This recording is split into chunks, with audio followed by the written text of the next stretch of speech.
Welcome everyone, this is Krembo from Emotionless Crypto Trading. Today we would like to discuss about Bitcoin's potential movements, share with you the technical analysis that you definitely need to be aware of.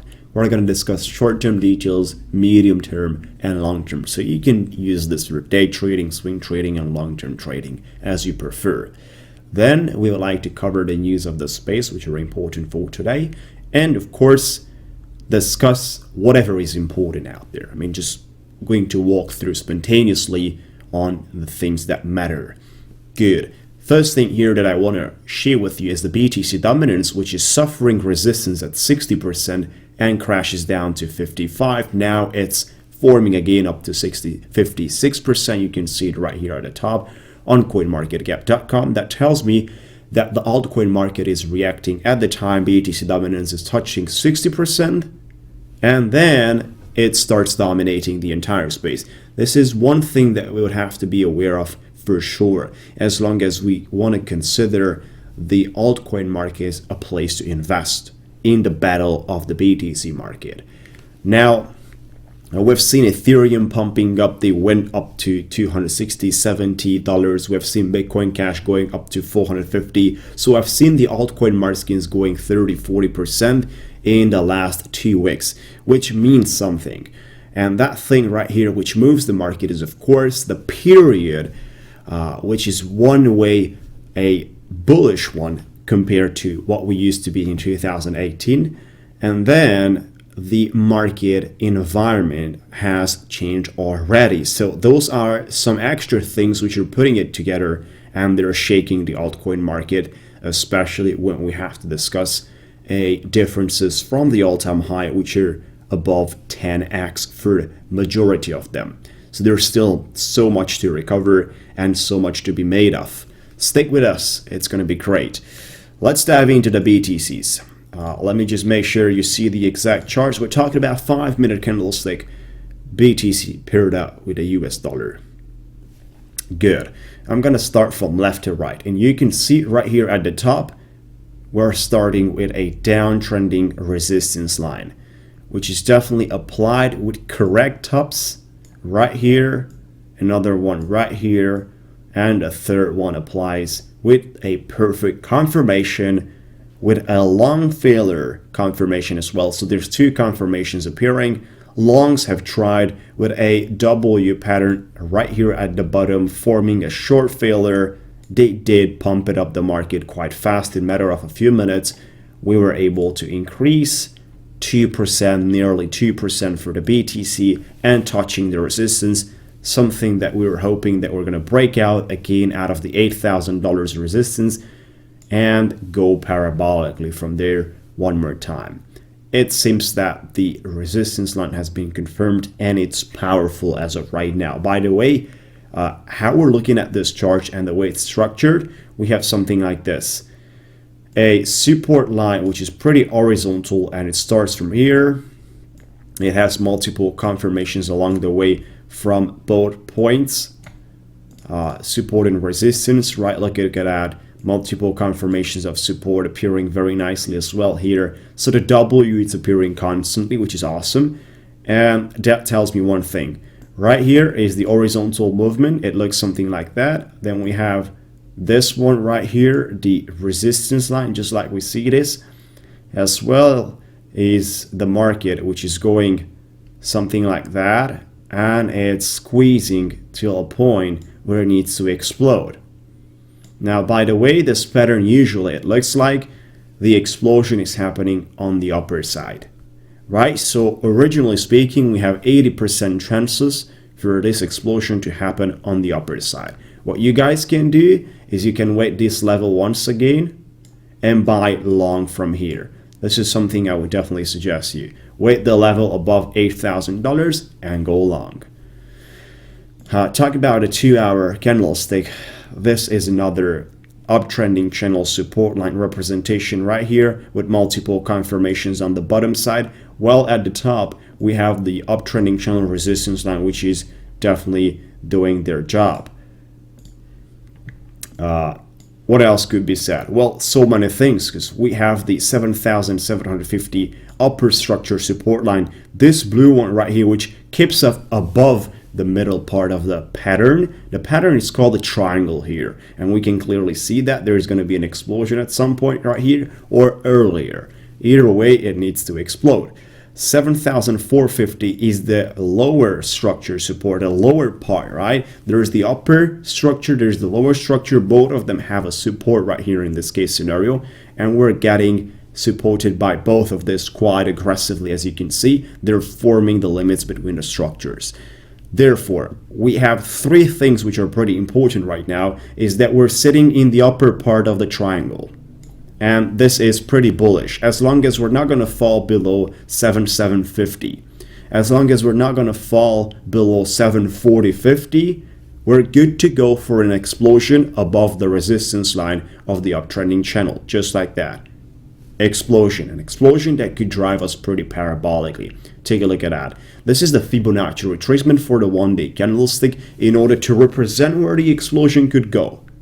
So we can see this is how we're looking at. This is the way the charts are represented right now. I like the fact that we're kind of getting stuck right here very close to the top, and if we're forming 2 or 3 days which are green, we have the ability to break out of the limits that we have established here and touch the 0.786 Fibonacci line that represents 8,400 in this case scenario, and break out of that. As long as we break out of that, the only thing that stays in front of us is going to be $9,000 right here and $10,000. So this is the possibility, as long as we break out of this triangle very aggressively with at least 6% increase in the BTC price over a period of time of 24 hours.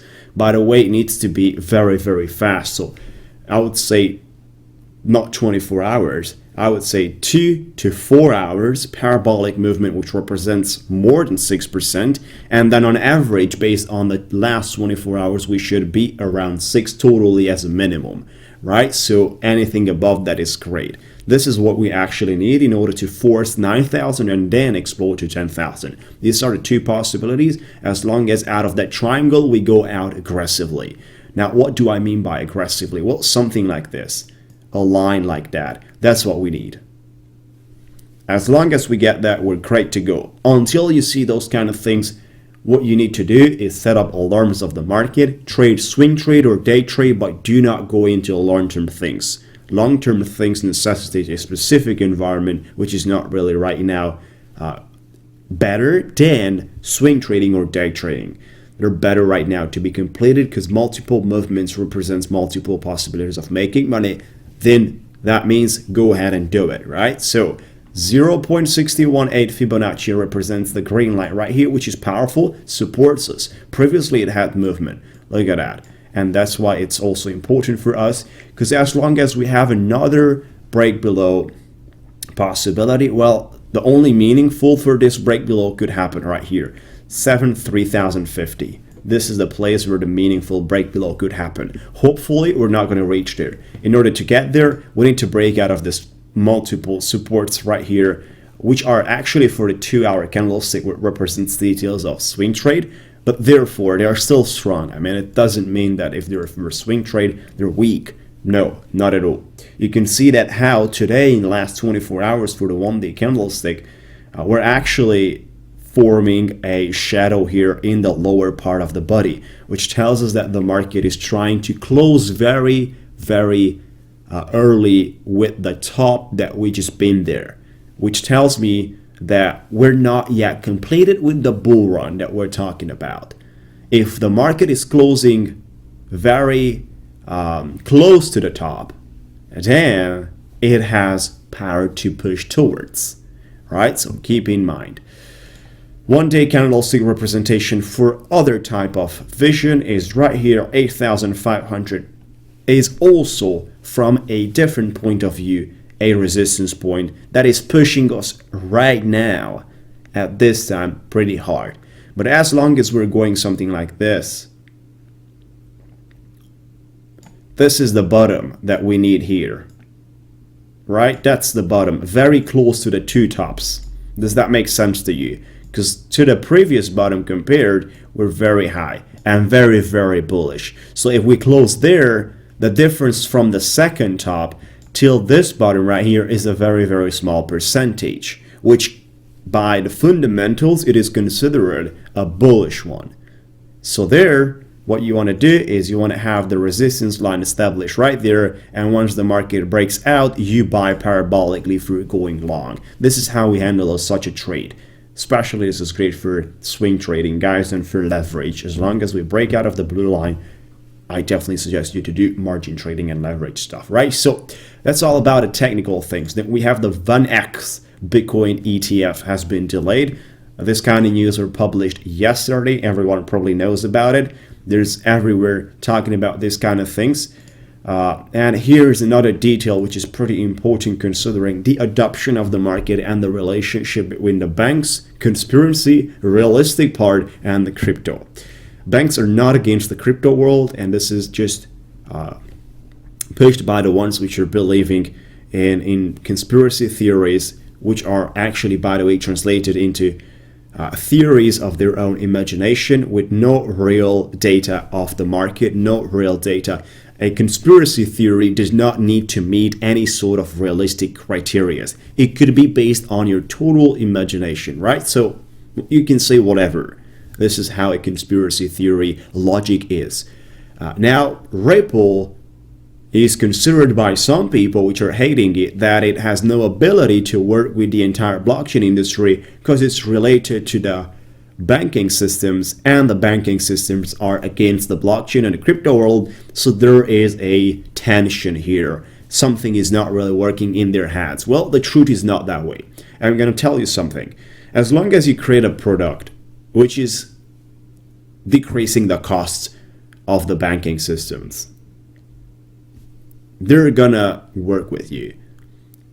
They're not gonna put their business in danger. They're gonna adopt your service within their business in order to decrease the costs and increase the profits. Decrease the costs of providing their services, increasing the profits for people to utilize their systems, right? So I believe it's very easy to understand what is the relationship between the goods that can be found on the free liberal market and the banking system, which is searching continuously between these goods in order to see better versions. They have nothing against the name of Ripple, the name of crypto, the name of blockchain.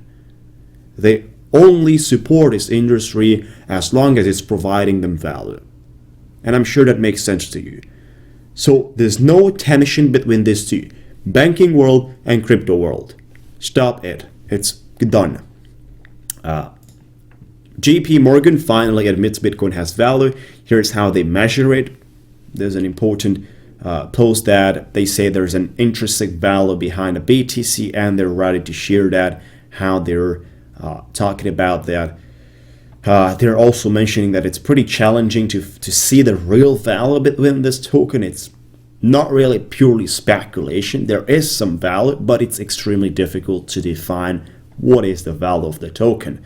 And the only space that could say that is actually the market, which is telling you right now 7,900.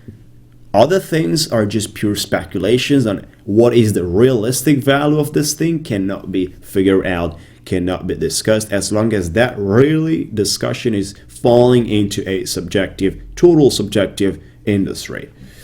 And Jimmy, some genuinely new money entering the crypto markets. He's definitely mentioning this, that we're seeing a lot of the money flying into the space. Take a look at that volume. It's 78 billion with no special details for the big cryptos out there, for the big boys. And then Ripple, even banks will embrace crypto. Again, the same thing. I can see the majority of people right now is talking about Ripple, and they would like to see it back at $3. They would like to see it back at 2.5, at $2, and so on. Keep telling people just like that. Well, it's just a matter of time till Ripple is going to explode, just like the other cryptocurrencies. And actually, what matters here is that the fact that the explosion is going to be covered up by the blockchain development they're putting in. So it's pretty much realistic. It's not one of those speculation explosions that you can see for an altcoin, which is ranked 600 right here on coinmarketcap.com. And it's purely speculation because it's not really backed up by any development and reaching of the mainstream and any other details. Those altcoins are purely on the speculation. So as long as you're holding those kind of things, which I do, by the way, is to sell as long as they are exploding. Sell those kind of tops. Holding long term, you need serious projects with serious people behind them, projects that you can walk down the street, get into their offices, see it's real thing going on. That kind of thing you need if you want to become a millionaire from this place. Talk to you soon, guys. Feel free to subscribe to my YouTube channel. You want to become a professional trader? You've got a link in the description area for the coaching program one-on-one with me. We can get in touch with that. Thank you so much for watching. Put your thoughts in the comments area. Like, share, subscribe, do whatever you want. Talk to you soon.